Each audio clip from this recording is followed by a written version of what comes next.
So ito na mga katapang, sasagutin ko lang mga bashers dyan na supporters ni Pacboy. Actually, kakawin lang namin ni Chiriwet galing sa Falls, kung napapanood yun sa vlog niya. Ngayon, sasagutin ko lang mga parata ng mga bashers dyan na inaga ko doon si Chiriwet kay Pacboy. Maraming nagko-comment, nag-message sa personal account ko, nag-message sa page ko, na inaga ko si Pacboy kapal doon ang mukha ko kasi mga agaw. Ngayon, sasagutin ko yung paratang nyo. So ngayon, magkwentuhan muna tayo ha. Pakinggan nyo to.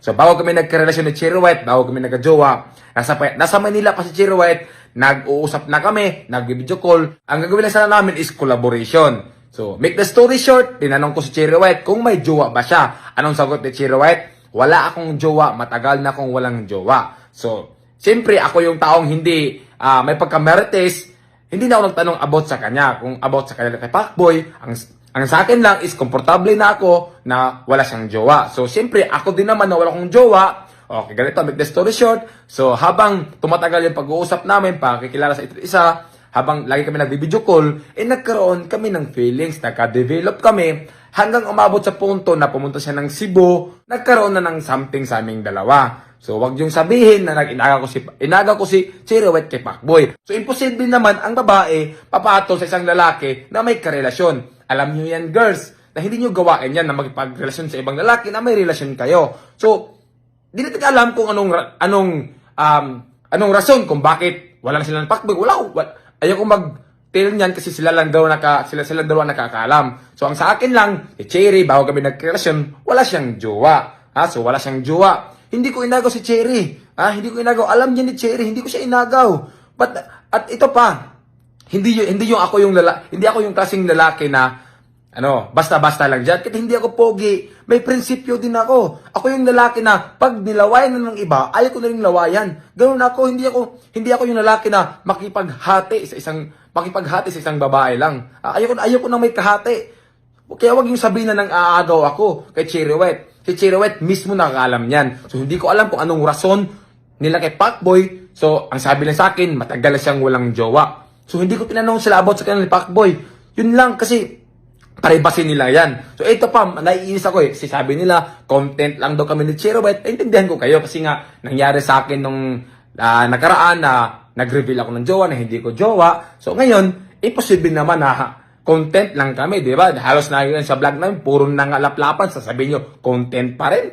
May ganun ba? Di ba? So, paano nyo sabi na content lang kami ni Chiri? Nagkataon lang nung birthday ko na marami akong inimbita ng mga vlogger at yung mga vlogger naman, binidyohan kami habang sumasayaw. Siyempre, di namin natin yung sarili namin. Naghalikan kami. Binidyohan nila. Paano nasabi yung content? Hindi nga namin vlog yun, di ba? So, content yun ng mga ibang vlogger. So, sila yung nag-content sa amin. Ang sa amin lang is ginawa lang namin yung relasyon namin na ano yung nararamdaman namin. Di ba? So, kaya nasasabi yung content lang. So, hindi kami ang nag-content, mga vlogger, kasi maraming vlogger doon nakatutok. So, actually, sinabi ko kay Cherry na wag muna kaming mag-private relationship muna kami. Kasi nga, pag social media talaga, maraming makisasaw, maraming masasabi, di ba? So, wala hindi namin natiis yung sarili namin na gawin yun sa birthday ko. So, maraming mga vlogger nag-video, kaya ganun yung nangyari. So, sige lang, hayaan nyo na mapatunayan sa amin na hindi content lang itong ginagawa namin. Sabi ko nga kay Cherry na itong ginagawa namin is bonus na lang to sa vlog. Itong pinapakita namin sa inyo, bonus na lang tong anong meron kami sa relasyon. Kasi hindi ko rin naman gusto na mag-reveal social media. Nagkataon lang talaga na yung nag-reveal is yung mga vlogger doon. Maraming nagbibideo na naghahalikan kami, di ba? So ano pa yan? At yun lang kinainisan ko na mang-aagaw ako ng jowa. Hindi ko yung gawain ng mga agaw ng jowa. Kung alam ko lang na may jowa si Cherry, ba't ako papatol doon? Ang mangyayari lang sana doon is collaboration. Magkukolab lang sana kami ng vlog. Siyempre, wala siyang jowa, wala din akong jowa, nagkamahalan kami, di ba? Nagkagusto kami sa isa't isa. So, hindi ko kasalanan yun. Kung si Cherry ay may karelasyon siya, o tinago niya sa akin, may jowa pala siya, hindi ko kasalanan. Yung kasalanan ni Cherry yun. Na nakipagrelasyon siya sa akin na may karelasyon pala siya. Yung inamin sa akin, wala siyang jowa, di ba? So, hindi ko kasalanan yun. Kasalanan ni Cherry yun. Pero, wala naman talaga. Totoo naman talaga na wala siyang jowa. So, yun lang. Huwag yung sabihin sa akin na manghahagaw ako. Kasi hindi ko yung gawain. Hindi ako yung tao na nakikipaghati sa isang babae. Kahit hindi ako pogi, hindi ko manghahagaw. Hindi ko gawain yun. Ayokong sasakit ulo sa kakaisip. Di ba? Kaya wag yung sabihin sa akin ha, nangaagaw akong jowa. So yun lang, naiinis lang talaga ako sa mga basos. Pasensya nyo, di ako nagalit. Nagpalabas lang ako ng aking nararamdaman sa mga sinasabi sa ibang tao dyan. Kasi ito lang ako, nagpakatotoo lang ako sa kay Cherry. So, yun lang, pasensya na kayo kung ano yung, kung parang galit ako. Kasi naiinis lang talaga ako sa mga nagko-comment at nagbabas dyan. So yun lang, pasensya na talaga. Dito sa Super PH mga katapang, hindi kayo ma-stress dito. Kaya ito yung best gaming ngayon, 2024, na pwede yung pagkita na legit. Papakita sa mga katapang kung paano maglaro. Ito napakadali lang. So yun mga katapang, maraming games dyan na pwede yung paglaro. Pero ito yung pinaka-the best na laro mga katapang, itong color game. Kasi parang naglalaro ka sa perya, napipili ka ng kulay yung gusto mo. And color game.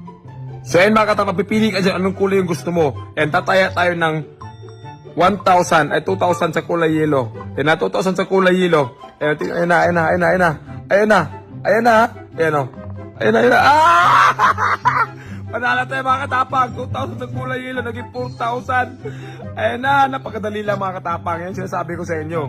Kung gusto mo nang i-withdraw yung panalo mo mga katapang, i-click mo tong sa gilid, tapos i-click mo lang yung withdraw, tapos sundin mo lang yung nilalagay dyan. Tapos kung gusto mo na mag-deposit mga katapang para may pampusta ka, click mo lang yung deposit. Tapos, ilagay mo lang dyan, wait lang, naglo-loading pa. Ilagay mo lang dyan kung magkano yung amount na i-deposit mo. Kunwari, 100. Ayan, pwedeng GCash or Paymaya. Tapos, click mo itong next. Napakadali lang mga katapang. Ganun lang kadali dito mga katapang maglaro sa Super PH. So, anong pang hinintay nyo? Ilalagay ko yung link sa comment. Tara na, maglaro tayo at kumita.